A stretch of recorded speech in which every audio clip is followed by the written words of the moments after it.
네, 하나님께서 오늘 이 아침에 주시는 말씀은 마태복음 28장 1절부터 10절입니다. 마태복음 28장 1절부터 10절의 말씀입니다. 네, 하나님의 말씀을 함께 받들어 읽겠습니다. 안식일이 다 지나고 안식 후 첫날이 되려는 새벽에 막달라 마리아와 다른 마리아가 무덤을 보려고 갔더니 큰 지진이 나며 주의 천사가 하늘로부터 내려와 돌을 굴려내고 그 위에 앉았는데 그 형상이 번개 같고 그 옷은 눈같이 희거늘 지키던 자들이 그를 무서워하여 떨며 죽은 사람과 같이 되었더라. 천사가 여자들에게 말하여 이르되 너희는 무서워하지 말라. 십자가에 못 박히신 예수를 너희가 찾는 줄을 내가 아노라. 그가 여기 계시지 않고 그가 말씀하시던 대로 살아나셨느니라. 와서 그가 누우셨던 것을 보라. 또 빨리 가서 그의 제자들에게 이르되 그가 죽은 자 가운데서 살아나셨고 너희보다 먼저 갈릴리로 가시나니 거기서 너희가 배우리라 하라. 보라, 내가 너희에게 일렀느니라 하거늘 그 여자들이 무서움과 큰 기쁨으로 빨리 무덤을 떠나 제자들에게 알리려고 다름질할세. 예수께서 그들을 만나 이르시되 평안하냐 하시거늘 여자들이 나아가 그 발을 붙잡고 경배하니 이에 예수께서 이르시되 무서워하지 말라. 가서 내 형제들에게 갈릴리로 가라 하라. 거기서 나를 보리라 하시니라. 아멘. 사람들로부터 기독교인들이 때로 무시를 당하고 또 뭐 저따위 사람이 있어 이런 이야기를 들을 때도 있습니다. 그중에 이제 많은 경우가 예수 믿어야 너 천국 가. 다른 방법 없어. 꼭 예수 믿어야 돼. 다른 거 길이 없다. 그러니까 오직 예수만 믿어야 된다고 이야기할 때 사람들은 굉장히 거북스러워합니다. 그리고 화를 내는 경향들이 있습니다. 아니 너 왜 이렇게 독선적이냐라고 묻기도 합니다. 기독교인들 왜 이렇게 속이 좁아? 아니 다 종교는 좋은 거 아니야? 다 좋은 데 가자고 믿는 거 아니야? 이렇게 말합니다. 여러분 그런데요, 이런 주장이 교회를 다니는 기독교인들의 주장은 아닙니다. 실상 그 기본적인 주장은 누가 하고 있는가? 너무 파격적인 주장을 하고 있는 예수님의 말씀에서 우리는 그 진리를 볼 수 있습니다. 요한복음 14장 6절에 보면 예수님 그렇게 말씀하셔요. 내가 곧 길이요 진리요 생명이다.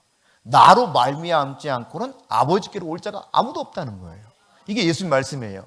그러니까 예수님의 이 파격적인 주장 때문에 사실은 기독교인들이 오만하다 생각하거든요. 너무 억지를 부린다고 여깁니다. 그거 완전히 틀린 주장이라고 말을 하기도 합니다. 더 이상 나를 화나게 하지 말라고 요구하는 사람들도 있습니다. 여기 가연산 있잖아요. 가연산 오르는 길도 얼마나 이게 오르는 길들이 많아요. 이 길로 가든 저 길로 가든 정상에만 올라가면 되지. 뭐로 가도 서울만 가면 된다는 거예요. 그러니까 어떤 방법으로 그냥 목적지 거기만 가면 되는 거지. 불교를 믿든 이슬람을 믿든 무슨 상관이냐는 거죠. 천국에 가기만 하면 되는 거지. 그러나 그렇지 않다는 거예요. 누가? 예수님이 그렇게 주장하는 거예요. 예수님이. 여러분 다른 종교 지도자들이 있죠. 불교의 지도자들, 유교의 지도자들, 다 각각의 이슬람의 지도자들, 다른 종교들의 지도자들이 있습니다. 그들은요 이렇게 말합니다. 내가 진리를 찾는 방법을 가르쳐 줄게 그래요. 근데 예수님 뭐라고 말합니까? 내가 진리다 그래요. 내가 너 구원받는 방법을 좀 안내해 줄게 이렇게 말합니다. 근데 예수님은요 내가 영생이다 그래요. 내가 생명이다는 거예요. 다른 사람들은 깨달음을 얻는 길을 좀 가르쳐 주겠다고 그럽니다. 근데 예수님은 내가 빛이라 그래요. 빛.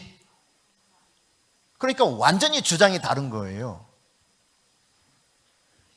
그러니까 종교라고 하는 일반적인 모든 종교에서는 다 뭔가를 해야만 그렇게 깨달음을 통해서 내가 득도하거나 뭔가 도달해야 구원받을 수 있다는 그 가능성을 이야기합니다. 그런데 예수 그리스도는 나를 통해서 누구든지 구원받을 수 있다고 말해요. 왜? 내가 생명이기 때문에, 내가 길이기 때문에, 내가 진리이기 때문에. 그래서 예수님 그렇게 말씀하시는 거예요. 그러므로 나를 따르라. 예수님은 그냥 나를 따르라. 나를 따르는 자에게 이 놀라운 생명을 주겠다고 보장해 주십니다. 여러분, 오늘은 부활절입니다. 예수님이 죽은 자 가운데 살아났다고 하는 사실을 믿는 그 믿음을 가진 사람들이 그 부활을 기뻐하면서 함께 예배하는 날이죠. 사실 예수님께서 부활하지 않았다면 구원이 미완성으로 끝났을 겁니다. 똑같이 죽고 말았는데요. 왜 이 죽음이 인간 세상에 들어왔습니까? 죽음이라고 하는 사망은 죄 때문에 온 것이거든요. 성경은 그래서 그렇게 말합니다. 로마서 6장 23절에 죄의 삭시 사망이다. 그러니까 인간이 죽는 이유는 아주 단순해요. 죄 때문에 죽습니다. 누구든지 예외되는 사람이 단 한 사람도 없죠. 다 죄 때문에 그렇게 죽는 겁니다. 그런데 이 죄의 문제를 해결한 사람만이 사망에 매여 있지 않는다는 것을 분명히 알 수 있어요. 죄가 없어야만 사망에 매이질 않습니다. 그런데 사망에 매이지 않고 살아나신 분, 무덤에 더 이상 갇혀 있지 않는 분, 그분은 유일하게 예수님밖에 안 계시다는 사실이에요. 그 예수님이 나로 말미암지 않고는 아버지께로 올 자가 없다. 즉 천국에 올 수 있는 사람이 아무도 없다고 말씀하셨는데, 그분은요, 그분이 돌아가시기 전부터 미리 예언했습니다. 내가 대제사장들과 장로들에게 넘겨져서 공회에서 신문을 받을 것이고 그 이후에 십자가에 못 박혀 죽을 거다. 그런데 죽음으로 끝이 아니라 내가 사흘 만에 다시 살아나야 된다. 나는 살아난다. 이렇게 예언하셨는데 그 예언의 말씀처럼 실제로 살아나셨어요. 예언이 성취된 겁니다. 이것을 통해서 그가 진짜 메시아라는 사실이 증명된 거예요. 아, 예수님의 말씀은 믿을만하구나. 정말 신실하구나. 이것이 부활하신 그 사건을 통해서 확실하게 증명되었습니다. 근데 이 부활하신 날이 언제냐? 본래 죽으신 날은요, 안식일 바로 직전에 돌아가셨습니다. 안식일은 금요일 저녁부터 토요일 저녁까지입니다. 그러니까 금요일 오후에 예수님 돌아가셨어요. 오후 3시에. 그래서 주님이 사흘 만에 살아나신다고 그랬잖아요. 금, 토, 일. 그러니까 사흘째 되는 안식 후 첫날, 즉 우리가 보통 일반인들이 말하는 일요일 날 부활하신 거예요. 근데 이 부활하신 날을 기념해서 초대교회 성도들이 주님의 부활을 기념해서 그 주님의 날이라고 하는 일요일, 그러니까 이 일요일을 주의 날이라 그러거든요. 로드스데이. 주의 날 기억해서 주일을 기념 삼아 초대교회 때부터 계속해서 주님의 부활하신 날을 생각하면서 함께 그분께 경배드리고 있는 것이죠. 그래서 오늘 우리도 이처럼 주의 날 함께 모여 예배 드리는 것입니다. 근데 오늘 본문을 이렇게 쭉 우리가 같이 읽었는데요. 예수님 십자가에 내어주고 못 박아 죽게 만들었던 대제사장과 바리새인들이 좀 찜찜했던 모양이에요. 예수님 본래 살아계셨을 때 말씀하셨잖아요. 내가 죽으면 십자가에 죽을 텐데 내가 죽으면 사흘 만에 살아난다 그러셨잖아요. 그러니까 이 사실이 굉장히 신경 쓰였나 봐요. 그래서 그들이 어떤 요구를 합니까? 로마 군병들에게 좀 지켜달라고 요청을 합니다. 빌라도에 가가지고. 그러니까 빌라도가 야 너희들도 군인인데 너희들이 지켜 해가지고 대제사장이 경비병을 딱 붙입니다. 그리고 예수님 무덤에 돌문이 있거든요. 돌문을 딱 옮겨서 놓고 임봉을 해버려요. 아무도 손을 대서 그 돌문 옮기지 못하도록. 그리고 경계병들을 딱 세워가지고 지키는 겁니다. 누구라도 이 돌문을 움직이거나 이 시신을 어떻게 하지 못하도록, 혹시라도 무슨 일에 대비해가지고 두려워서 미리 사전에 이런 조치를 취합니다. 그런데 여러분, 이런 조치를 취했음에도 불구하고 어떤 일이 일어났는가가 오늘 우리가 읽었던 본문 속에 등장하는데, 자 1절을 한번 먼저 같이 읽어봅시다. 시작. 안식일이 다 지나고 안식 후 첫날이 되려는 새벽에 막달라 마리아와 다른 마리아가 무덤을 보려고 갔더니, 그러니까 여러분 지금 무덤가에 안식 후 첫날 누가 제일 먼저 갔다는 겁니까? 막달라 마리아와 다른 마리아가 갔다는 겁니다. 여자들의 믿음이 대단한 거예요. 남자들은 못 따라가는 것 같아요. 사실 예수님 만나고 예수님 계속 뒷바라지 했던 사람들도 이 여자들이었거든요. 막달라 마리아가 대표적인 사람 가운데 하나였습니다. 그런데 어쨌든 이 막달라 마리아가 그렇게 예수님 사역을 계속 섬기면서 봉사했었을 뿐만 아니라 예수님 빌라도 법정에서 신문을 받을 때도 거기서 지켜봤습니다. 그리고 예수님 십자가에 못 박혀 죽으실 때도 제자들은 다 달아났어요. 이미 거기 물론 요한복음 보면 요한과 멀리서 보고 있었던 이런 제자를 하나 소개하고 있지만 제자들 거의 대부분 다 달아나고 없습니다. 그런데 거기 누가 있었느냐? 막달라 마리아를 비롯한 여인들이 그 모습을 지켜보고 있거든요. 근데 안식일이 막 돌아오기 때문에 급히 서둘러서 장례를 치릅니다. 장례를 치를 때 향품을 바르거든요. 그리고 향유를 발라요. 근데 급히 하기 때문에 아마 이 여성들이 보기에는 예수님의 시신을 좀 잘 향품을 발라서 장례를 그래도 좀 잘 치러주고 싶은데 너무 급히 하는 모습 봐서 그런지 안식 후 첫날 빨리 가가지고 향품을 좀 더 발라드리고 싶었어요. 향유를 더 발라드리고 싶었습니다. 그래서 무덤까지 간 겁니다. 바로 그때를 소개하고 있는 거예요. 그런데 여러분, 그때 어떤 일이 벌어지는가? 여러분 2절부터 4절입니다. 같이 읽어봅시다. 큰 지진이 나며 주의 천사가 하늘로부터 내려와 돌을 굴려내고 그 주위에 앉았는데 그 형상이 번개 같고 그 옷은 눈같이 익은을 지키던 자들이 그를 무서워해 떨며 죽은 사람과 같이 되었더라. 여러분, 지금 예수님께서 어떻게 되셨는가를 이야기하기 전에 이 지금 여인들이 딱 도착했을 때 지금 이 여인들은 뭘 보러 갔습니까? 예수님의 시신을 보러 간 거예요. 시신, 향품을 바르려고. 그런데 그때 큰 지진이 일어나요. 사실 우리 아마 여기 계신 분들은 지진 경험해 보신 분 계세요? 혹시? 안 계시죠? 한 분이 계시네요. 두 분이 계시는군요. 포항에서? 예, 그래요. 포항에서만 지진을 경험했어도 포항에 사는 저희 동기들 있는데 이 동기 목사님들 그러더라고요. 성도들이 약간만 땅이 움직여도 막 가슴이 덜컹덜컹 한다는 거예요. 지진 생각이 나가지고요. 그러니까 큰 지진이 있어요. 눈앞에서 지금 그 일이 벌어지는 겁니다. 경비병들도 그것을 지켜보고 있고 이 여인들도 지금 그 지진이 일어난 모습을 보는 겁니다. 그 지진이 있음에도 동시에 천사가 딱 내려와가지고 예수님이 막 그 무덤을 막고 있던 돌문을 쫙 옮겨버려요. 그러더니 그 돌문 위에 쫙 올라가서 쫙 내려다보는 거예요. 근데 그 모습이 형상이 어떻다고 그랬어요? 번개 같고 그 옷은 완전히 희더라. 이렇게 성경이 기록합니다. 이 모습을 지켜보면서요, 경비병들이 막 사색이 되는 거예요. 그래서 너무 두려워서 뭐라고 했습니까? 마치 죽은 사람처럼 됐다는 거예요. 아마 기절해버린 것 같아요. 여러분이 경비병이었다면 안 그랬을까? 아마 여러분도 그렇게 기절했을 가능성이 농후합니다. 사람들이 저를 천사로 착각할 때도 있는데 저는 절대 천사가 아닙니다. 제가 천사가 아니라고 하는 확실한 증거를 보여드릴게요. 자, 사진 하나 보겠습니다. 이게 이제 예수님 시대의 무덤과 비슷한 건데 저기 보면 이렇게 둥그런 무덤을 막는 돌이 있어요. 무덤 앞을 가리는 돌입니다.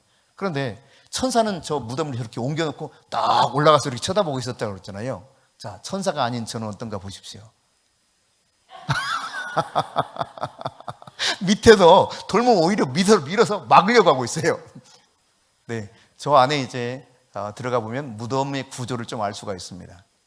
네, 이 무덤은 무깃도에서 갈멜산으로 간 도중에 오른편 산자락에 있는 무덤입니다. 예수님 시대의 무덤으로 그렇게 알려져 있는데 저 무덤 속에 들어가면 저렇게 시신을 충분히 편안하게 이렇게 누워 있을 수 있도록 그렇게 안치할 수 있는 거죠. 안치할 수 있도록 쫙 파져 있어요. 마치 우리 그 묘자리 파서 관 집어넣을 수 있을 정도 그 이상 크기입니다. 그 이상 크기로 저렇게 여러 개의 무덤자리가 있어요. 그러니까 예수님이 저런 아리마대 요셉이 만들어놨던 무덤, 아주 새로운 무덤입니다. 좋은 무덤이었을 거예요. 왜냐하면 아리마대 요셉은 사내들은 공의원이었잖아요. 이들은 부유합니다. 그래서 예루살렘 가까이 무덤이 있었을지 모르겠어요. 그랬을 것 같아요. 근데 물론 예루살렘에 가면 지금 예수님의 무덤이라는 것이 있긴 있어요. 골고다 쪽이라고 하는 그 예수님 십자가 매달렸다고 하는 그 지역이 어딘가 후보지가 두 군데 있는데 어쨌든 이런 유사한 무덤에 예수님 딱 안장했는데 지금 이 여인들은 그 예수님의 안장된 시신을 찾아 향품을 바르려고 하는 겁니다. 근데 이미 무덤 돌문이 옮겨졌고 경계병들한테 부탁해서 그것만 좀 하려고 왔는데 이미 옮겨졌고 안에는 예수님 시신이 없는 거예요. 그리고 이 일이 벌어지는 가운데 이 경비병들은 너무 놀라서 기절해버린 상황인 거죠. 여인들도 깜짝 놀랐을 겁니다. 자, 이 과정 속에 이제 하나님께서 천사들을 통해서 여인들에게 이야기합니다. 이들에게 이야기하는 메시지가 세 가지 있습니다.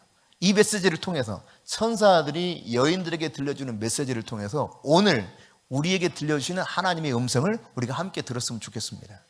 먼저 여러분 5절을 봅시다. 5절 같이 읽습니다.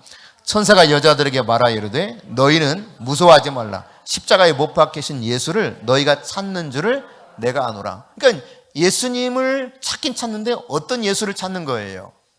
십자가에 못 박혀 죽은 예수를 찾고 있는 거예요. 예수님은 지금 여기 무덤에 있질 않습니다.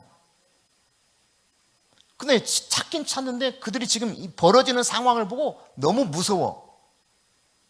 앞서 설명드렸던 것처럼 그 무서움이 압도해서 경계병들은 그냥 죽은 사람처럼 돼버렸어요. 그나마 지금 정신이 조금 있는 사람들이 이 여인들인 거예요. 여인들이 위기 앞에서 강해요. 남자들이 헛개비 같아요. 헛개비. 여인들이 강한 것 같아요. 어쨌거나 여러분 지금 이 상황인데 여인들도 두려운 거예요. 그런데 그때 첫 번째 들려주는 메시지가 뭐냐면 무서워하지 말라는 거예요. 같이 해봅시다. 무서워하지 맙시다. 무서워하지 맙시다. 무서워하지 말라는 것입니다. 여러분 예수 믿죠?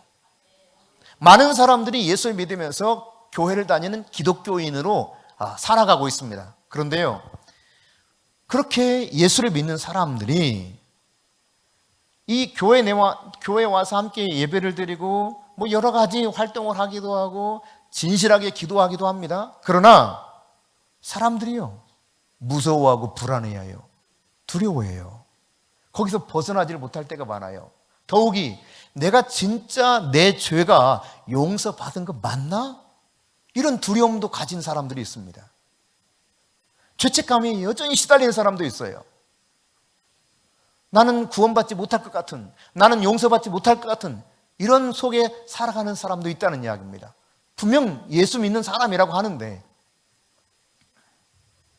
그래서 이 사람들 가운데는요, 이렇게 생각하는 사람들이 있어요. 내가 열심히 더 나오면 그래도 조금 더 하나님이 긍휼히 여겨주셔서 내 죄를 용서해 주지 않을까? 내가 더 열심히 봉사하면, 내가 혹은 더 정말 간절하게 열심으로 기도하면, 내가 다른 이보다 훨씬 헌금을 많이 하고 전도를 많이 하면 내 죄가 다른 사람보다 주님이 더 많이 탕감해 주시지 않을까? 여러분, 이렇게 우리의 죄가 용서되는 것이 아닙니다. 성경은 말하고 있어요. 여러분, 성경에서 뭘 말하느냐? 에베소 1장 7절에 보면은 그리스도 안에서 은혜의 풍성함 때문에 우리가 죄사함을 받는다는 거예요. 근데 이 은혜의 풍성함이 무엇으로 드러나는 것입니까?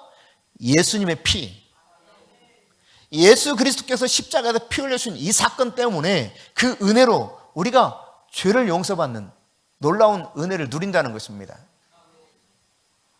그 다음 여러분 에베소 2장 8절 9절에 보니까 하나님께서 말씀하시기를 믿음으로 말미암아 구원을 받았는데 이것이 우리에게서 나온 것이 아니래요. 뭐라고 말해요? 하나님이 우리에게 선물로 주셨다는 거예요. 선물로. 그러니까 내가 믿음을 가진다는 것조차도 하나님의 선물이에요. 나에게서 난 것이 아닌데 그것도 특별히 내 행위에서 이것이 난 것이 아니라는 것입니다. 어느 누구도 자랑할 수가 없어요. 왜? 하나님이 선물로 주신 믿음으로 말미암아 구원을 받기 때문에 자랑할 게 아무것도 없습니다. 그저 내가 구원받은 것이 너무 감사해서 기쁨과 감격 속에서 섬기는 것밖에 없는 겁니다. 나를 따라오라 할 때 나를 구원하신 그 은혜가 너무도 크기 때문에, 나에게 영생을 주신 그 은혜 때문에 내가 기꺼이 주님을 따라가는 거예요. 여러분, 그런데 왜 그럼에도 불구하고 사람들이 두려워하고 불안해합니까? 사실은 부활신앙이 없기 때문에 그렇습니다. 내가 부활신앙이 없다면, 여러분, 부활신앙이 없으니까 시체가 없어졌고 훔쳐갔다고 생각하니까 불안한 거예요. 두려운 거예요. 예수님이 부활하셨다면 얼마나 기쁨과 감격이 넘쳐나겠어요. 오해하지 마시고 그냥 들으세요. 요즘 이제 강아지 기르는 분들이 많잖아요. 강아지. 근데 이분들이 표현하는 게 주로 엄마 왔다 이래요. 엄마 왔다. 그래서 얘를 낳나? 엄마 왔다 그래요. 엄마 왔다. 근데 예를 들어 여러분, 내가 그렇게 사랑하는 강아지가 죽었어. 그래서 얘를 진짜 너무 사랑했기 때문에 장례를 좀 거창하게 치러주려고, 실제로 지금은 장례 이게 치르기위해서 초청장이, 부고장이 온다고 하더라고요. 강아지 죽으면. 근데 어쨌든 이렇게 장례를 잘 치러주기 위해서 사흘장을 하기로 했어요. 사흘장. 그래서 사흘장을 하기로 해가지고, 진짜 사흘장 하는 분이 있습니다. 사흘장을 하기로 했어요. 사흘장을 하는데 사흘 만에 얘가 살아났네. 살아났어. 이제 마지막 이제 뭡니까, 이게 불구덩이 넣어가지고 뭐죠? 화장을 하려고 하는 순간 얘가 꿈틀꿈틀하더니 살아났네. 그럼 여러분 어떡할까요? 어머머머, 엄마다, 엄마. 얼마나 감격적으로 막 이안을 기뻐하겠어요. 그렇죠? 아닌가? 그렇잖아. 그리고 그냥 자기만 감격하겠어요? 막 동네방네 사람들도 막, 이야, 우리 해피 살아났어, 우리 해피 해피 기르는 사람 또 오해할라. 해피 살아났다고 막 온 동네에 소문낼 거예요. 온 동네에. 왜? 부활했기 때문에. 얘가 살아났기 때문에. 아마 한 16년, 7년쯤 되지 않았을까 싶은데요. 최 목사님께서 그때 굉장히 몸이 안 좋았습니다. 그래서 119로 이제 길병원 실려가기 전에 아이들이 그때 어렸기 때문에 애들이 직접 보면 놀랄 것 같다고 교회로 애들을 다 보내놨어요. 교회로. 애들을 다 보내자고 하더라고요. 교회로. 그리고 119를 불렀습니다. 왜냐하면 내려갈 수 없는 상태가 됐어요. 꼼짝 못하고 일어나지도 못해가지고요. 제가 이렇게 업고 갈 수도 없는 그런 상태. 그래서 119를 불렀죠. 그리고 이제 병원에 갔습니다. 첫날은 아예 물도 입에 못 댔어요. 물을 준다고 해도 못 먹겠대요. 그런데 이제 둘째 날인지 셋째 날인지 기억이 잘 안 나는데요. 저를 이렇게 아주 희미한 목소리를 불러요. 여보. 그러더니 갔더니요. 물을 좀 달래. 빨대에다가. 그래서 이 빨대로 물을 먹는데요. 물을 마시는 그 모습 때문에 내가 너무 기쁜 거야. 물을 이제 마실 수 있구나. 와, 얼마나 기쁘던지요.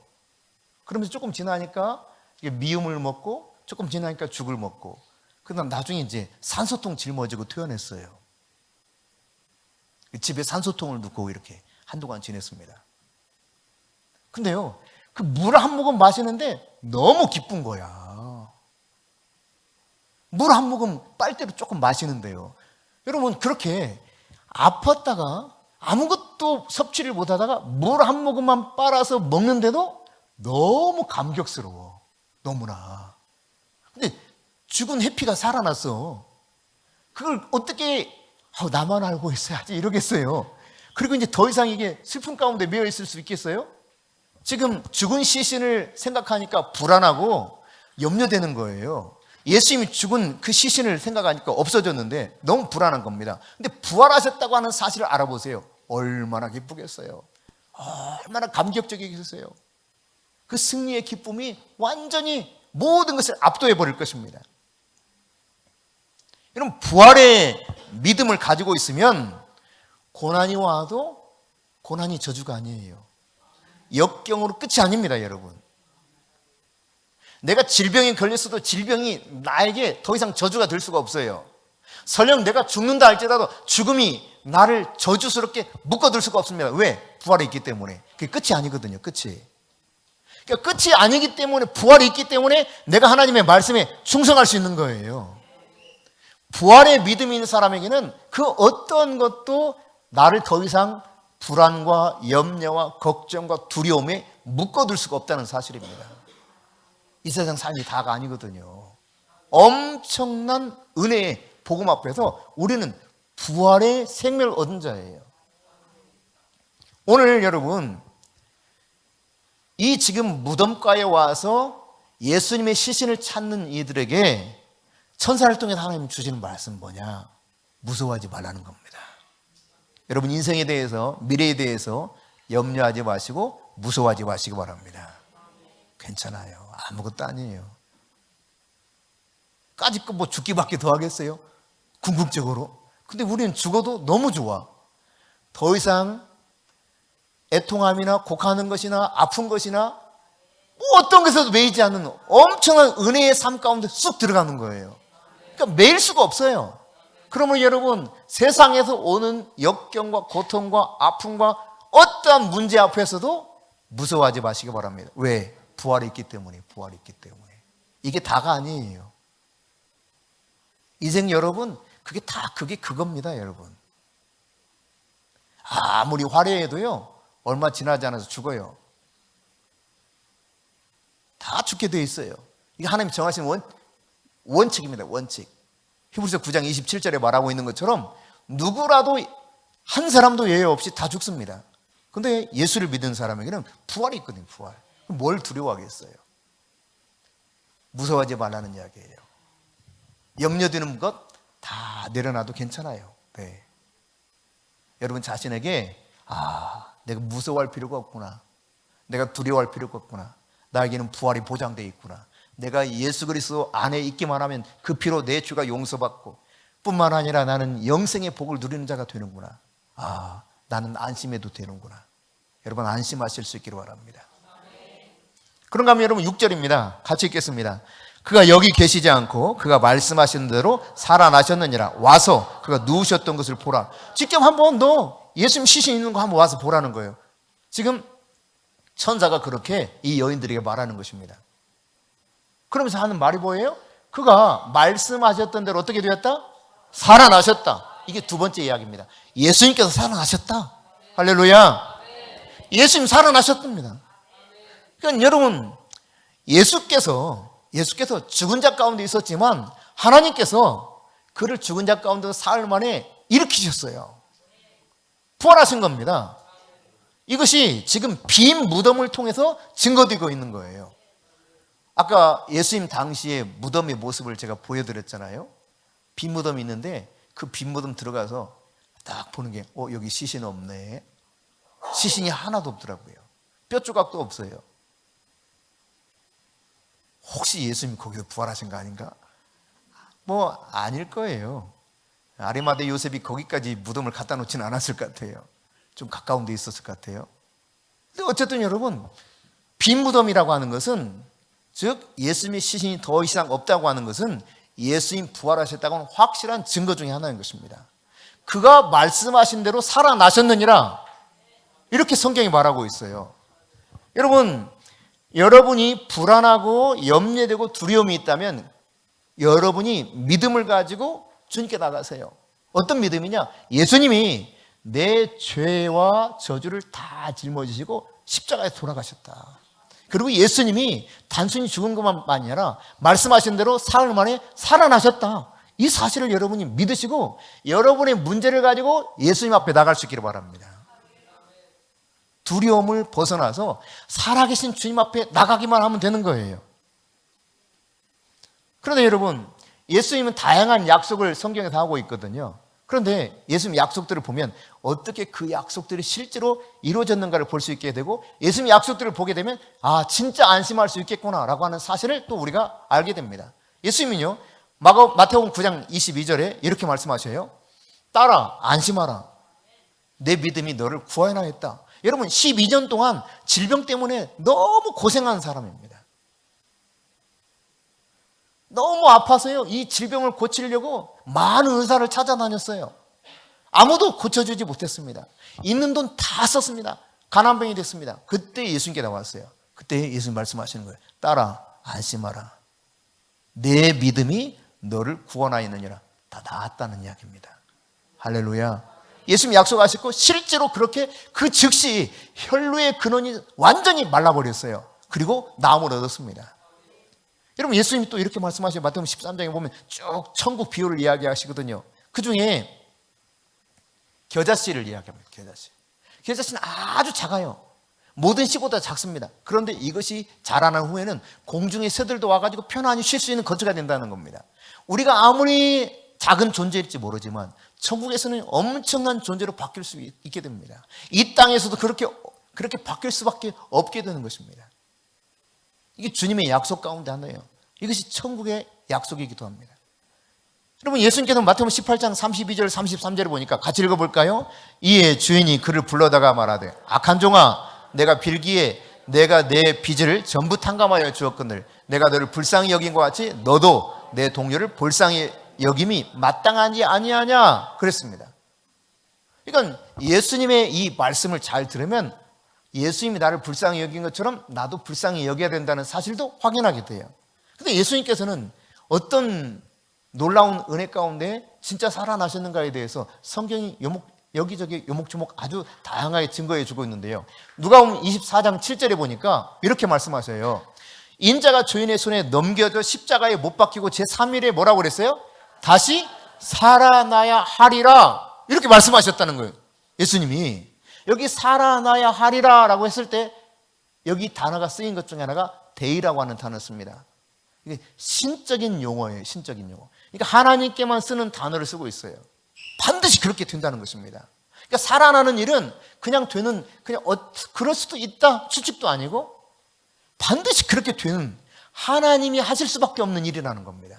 이 말씀을 토대로 해서 살펴보게 되면 예수님이 십자가의 순환 당하는 거 그리고 살아난 이 모든 일 다 그냥 어쩌다 인간이 아주 악한 꾀를 내어가지고 예수님을 십자가 못 박아 죽이신 것 같은데 하나님이 이미 다 계획하신 일이라는 거예요.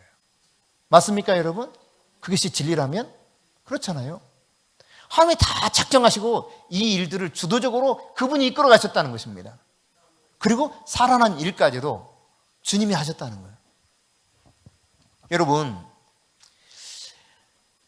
이 살아나야 하리라, 살아나셨다 이 말은요, 아리마다 요셉이 예수님께 제공해 주었던 무덤에 더 이상 예수님은 시신으로 있지 않다는 이야기입니다.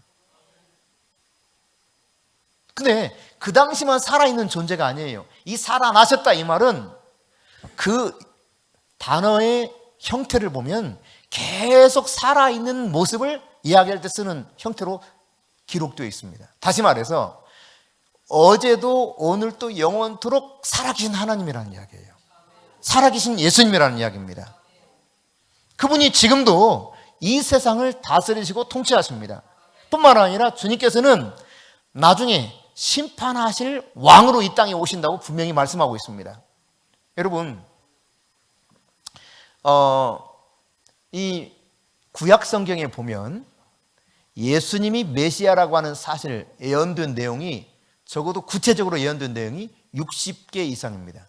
근데요, 수학자 피터 스토너가 Science Speaks라는 책을 썼어요. 과학은 말한다 라는 책을 썼는데 이 책 내용 가운데 이런 이야기를 하고 있어요.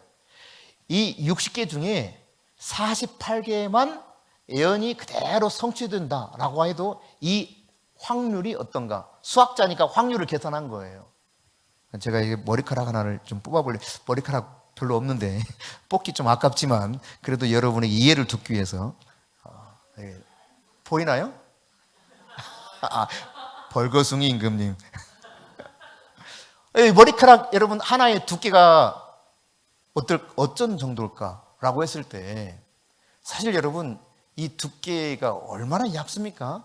근데 이 두께가요, 원자를 100개를 쭉 일렬로 늘여놓은 두께가 이 머리카락 하나 두께래.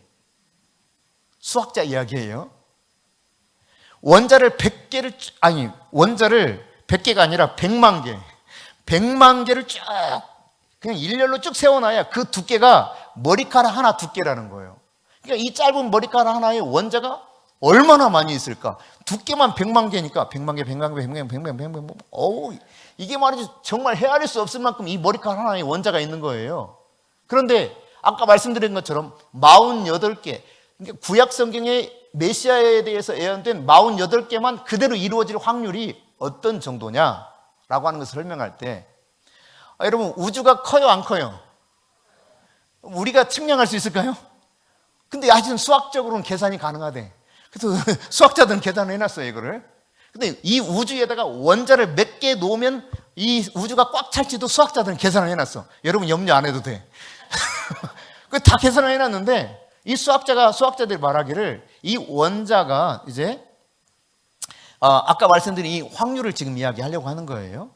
예수님의 메시아라는 사실이 예언된 내용 중에 48개만 그대로 이루어질 확률, 그게요 수학적으로는 1157분의 1의 1 이하의 확률이랍니다. 근데 이것이 어느 정도로 작은 것이냐를 지금 설명해 드리려고 하는 거예요. 우주가 얼마나 넓습니까? 근데 우주에다가 이런 머리카락을 깐다고 생각해 보세요. 원자를 다 깐다고 생각해 봐. 원자를 여기 지금 100만 개 두께가 요거니까 아이고 머리카락 말고 원자가 깔려 있다고 생각하고 우주에다가. 근데 우주의 100만의 우주의 제곱의 우주의 제곱의 크기, 우주의 100만 배의 제곱의 크기에다가 원자를 싹 깔아놨어. 근데 그 중에 내가 진짜 원하는 원자 하나, 이게 원자라고 가정해봐요. 내가 진짜 원하는 이 원자 하나를 딱 이렇게 선택할 수 있는 확률과 같다는 거예요. 그러니까 어떤 이야기예요, 여기? 이건 불가능하다는 이야기입니다. 불가능한 일이 이루어졌다는 거예요. 수학자들이 계산을 해봐도. 예언이 성취된 모습을 보면, 메시아에 대한 예수님의 예언이 성취된 것을 보면 도무지 불가능한 일이 일어났다는 겁니다. 이게 예수님 안에서 일어난 일이에요. 그래서 예수님 그렇게 말하는 거예요. 내가 곧 길이요 진리요 생명이니 나로 말미암지 않고는 아버지께로 올 자가 없느니라. 예수님만이 유일한 구주가 된다는 이야기입니다. 예수님만이 유일하게 죄가 없는 분이셨습니다. 죄가 없다고 하는 확실한 증거가 빈 무덤. 시신이 없어요. 죽은 예수님을 아무리 찾으려야 찾을 수가 없습니다. 사실 이것을 감추기 위해서, 이것이 허구라는 사실을 증명하기 위해서 수많은 사람들이 노력을 했습니다. 연구를 했습니다. 근데 발견을 못하고 오히려 연구한 사람마다 도리어 예수를 믿게 됐어요. 예수는 역사구나, 역사. 영화 중에 예수는 역사다라는 영화가 있습니다. 한번 보시기를 추천해 드립니다. 물론 책도 있습니다. 리스토로벨의 책인데요. 시카고 트리뷴지의 아주 유명한 편집국장이었는데 그가 자기 아내가요 예수를 믿는 거야. 이게 너무 싫은 거야. 그냥 교회를 예를 들어 한 달에 한두 번만 다니면 좋겠는데 늘 다녀. 그러니까 자기는 좀 많이 이렇게 놀고 싶은데 아내가 계속 교회를 가니까 이게 못마땅해가지고요 예수가 얼마나 허군가를 증명하기 위해서 막 연구를 하기 시작합니다. 근데 이 사람이 완전히 예수님께 사로잡혀 버리죠. 그리고 목사가 돼요. 자기가 열심히 과학자들을 만났어요. 인터뷰를 합니다. 이걸 증명해내려고, 가짜라는 거를. 근데 진짜 부활하셨구나, 이거를 깨닫게 돼요. 그리고 돌이키게 됩니다. 여러분, 부활은 아무리 감출래야 감출 수 없는, 예수님의 부활은 아무리 세상 사람들이 이것을 어떻게 바꿔서 아니라고 주장할래야 주장할 수 없는 확실한 역사적 증거입니다. 그 부활하신 주님이 말씀하시는 거예요. 나는 부활이요 생명이, 나를 믿는 자는 죽어도 살겠고 사서로 나를 믿는 자는 영원히 죽지 아니하리라. 여러분, 이 부활 믿음이 있으면 무서워할 필요가 없습니다. 오늘 두 번째로 들려주는 메시지는 예수께서 그가 말씀하셨던 대로 살아나셨느니라. 부활하셨습니다. 할렐루야. 옆 사람에게 예수님 부활하신 거 맞습니다. 네. 근데 그 예수님이요 단순히 부활해서 살아나셨을 뿐만 아니라 지금도 이 우주 만물을 다 통치하고 계신다니까요. 그리고 마침내 만왕의 왕으로 오셔서 세상을 심판하실 거예요. 그 앞에 우리는 서게 될 것입니다. 마지막으로 여러분, 7절입니다. 같이 읽습니다. 시작. 또 빨리 가서 그의 제자들에게 이르되 그가 죽은 자 가운데서 살아나셨고 너희보다 먼저 갈리로 가시나니 거기서 너희가 배우리라 하라. 보라, 내가 너희에게 일렀느니라 하거늘. 아멘. 그러니까 여러분, 부활을 안 사람은 더 이상 무덤에 머물러 있어서는 안 된다는 거예요. 어떻게 하라는 겁니까? 빨리 가라는 겁니다. 가서 뭐 하라는 거예요? 예수님 부활 소식 전하라는 거예요. 할렐루야. 앞서 제가 해피 이야기 했잖아요. 해피가 살아났어. 근데 그 엄마가 얼마나 감격 속에서 막 아마 엉엉 울 거야. 거기서 멈추겠냐고요. 우리 해피 살아났다고 모든 사람에게 막 알릴 거 아니야. 그리고 관계없는 사람에게도, 그러니까 강아지 데려가면 우리 해피가요 죽었다가 살아났어요. 우리 해피가요 죽었다가 살아났어요. 이야기 하겠어요, 안 하겠어요? 엄청나게 자랑하고 다니겠지. 엄청나게. 근데 그렇게 설령 살아났다 할지라도 그의 피 언젠가 죽어야 안 죽어요? 죽습니다. 근데 예수님 그게 아니에요. 영원히 살아계시는 거예요. 그러니 이 부활 소식을 깨달은 사람은, 부활을 깨닫고 부활을 믿는 사람은 여기 무덤가에 머물러 있어서는 안 된다는 것입니다. 빨리 가라는 거예요. 가서 전하라는 것입니다. 예수님 살아나셨다. 그가 말씀하신 대로 진짜 살아나셨다. 여러분, 우리가 예수를 믿는데요, 지금도 무덤가에서 서성거리는 사람이 많습니다. 죽은 시신 찾으려 갔던 여인처럼 이들은 부활하신 예수님의 소식을 듣고 가서 전하는 자가 되었지만 여전히 거기에 머물러 있다면 우리가 관객의 입장에서 멀리 떨어져 본다 쳐보세요.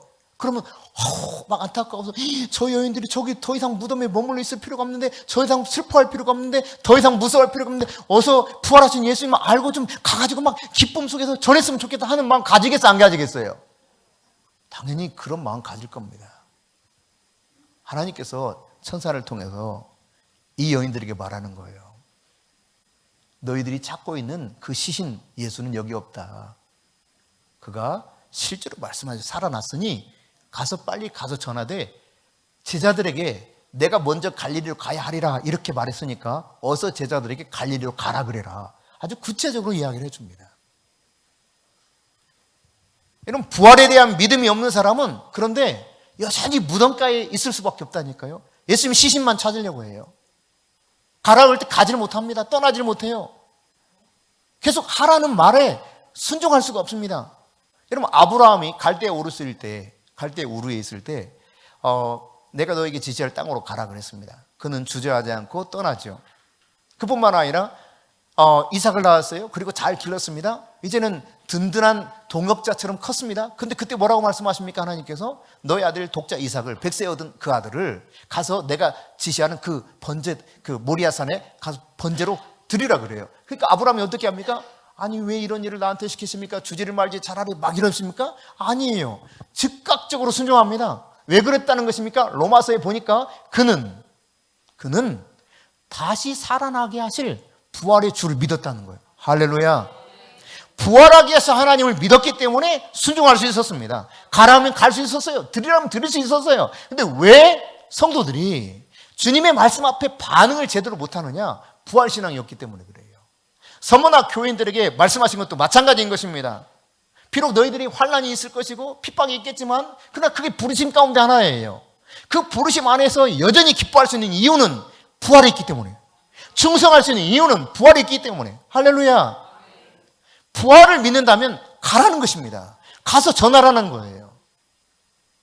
여러분, 부활에 믿음이 없으면 도무지 주님 말씀 앞에 믿음으로 반응할 수가 없습니다.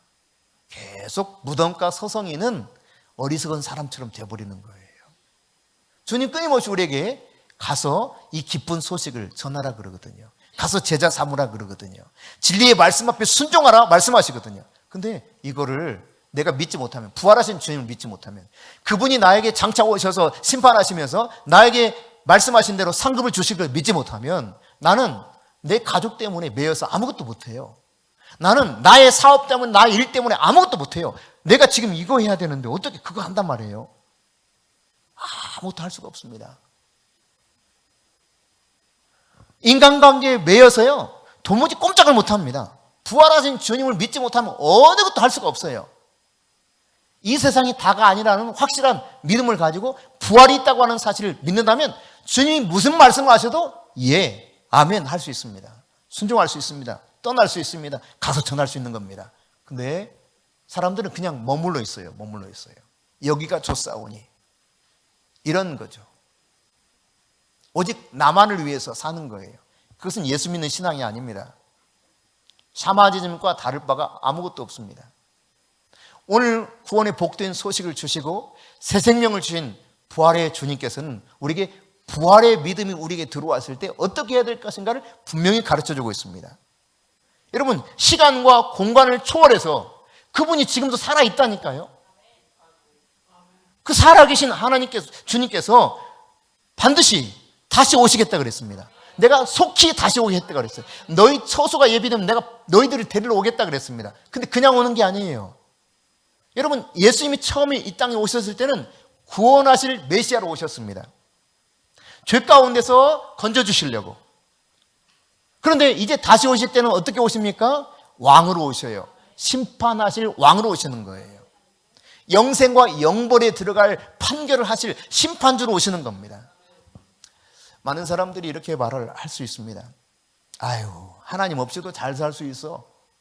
아유, 뭐 하나님 꼭 있어야 돼. 하나님 없이 잘 살 수 있어. 만일 여러분 그렇게 평생 이야기한다면 마지막 심판날에 주님이 그렇게 말씀하실 거예요. 네가 그렇게 결정했던 것처럼 나 없이 영원히 있어라.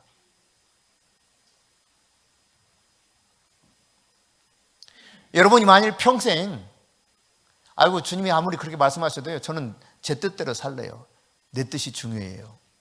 이렇게 말한다면 주님이 마지막 날 오셔서 심판 때에 그래, 네가 너의 뜻대로 되기를 원했으니 영원히 너의 뜻대로 되거라. 여러분, 우리는 선택해야 됩니다. 내가 믿기로 선택할 것인지, 믿었다면 어떻게 살 것인지 선택해야 됩니다. 부활의 엄청난 기쁨과 감격과 영광을 주신 주님께서 오늘 우리에게 말씀하시는 거예요.